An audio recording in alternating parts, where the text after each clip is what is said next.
fjord du Saguenay, nous avons plus de 70 espèces, voire presque 80. Il n'y a pas juste des poissons dans le fjord du Saguenay, il y a aussi des invertébrés, plus de 400 espèces d'invertébrés. On a des poissons qui ont des formes bizarres ou des choses qu'on n'a jamais vues. Tout ce qui est crapauds de mer, hémétroptères. Sinon, on a des limaces, on a des espèces d'anémones, d'étoiles de mer, des buccins, tout ce qui est crustacés, crevettes, plusieurs espèces, 3 espèces de crabes. Dans le fond, ce qui fait la particularité du fjord du Saguenay, c'est vraiment qu'il y a de l'eau douce en surface et de l'eau salée dans ses profondeurs. Les fjords sont rarement beaucoup étudiés parce que généralement peu ou pas habités du tout. On est unique. Puis notre fjord aussi, il a une particularité, c'est qu'il est en raison de la circulation de l'eau, qui est assez complexe, mais quand même en raison de la circulation de l'eau qui vient du Saint-Laurent.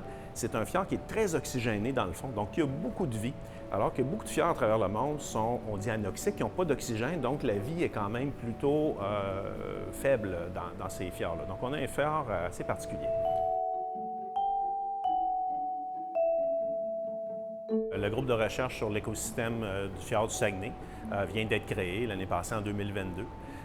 Son objectif est vraiment d'étudier le fjord du Saguenay de fond en comble, surtout l'écosystème. Donc, on a plusieurs thématiques de recherche, notamment on s'intéresse à la biodiversité, donc les différents animaux qui peuplent le fjord. Dans le fjord du Saguenay, on a 3 bassins.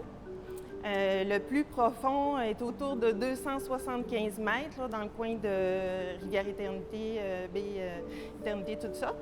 Et puis, on est parmi les fjords les plus longs du monde, 105 km.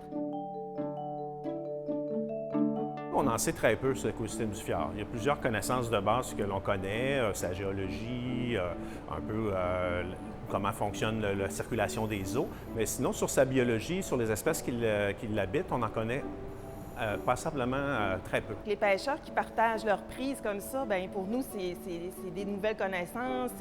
On met tout ça dans des tableaux. Après ça, on sait l'abondance. Ça nous dit plein de choses, même si c'est pas des scientifiques. C'est ce qu'on appelle la science participative.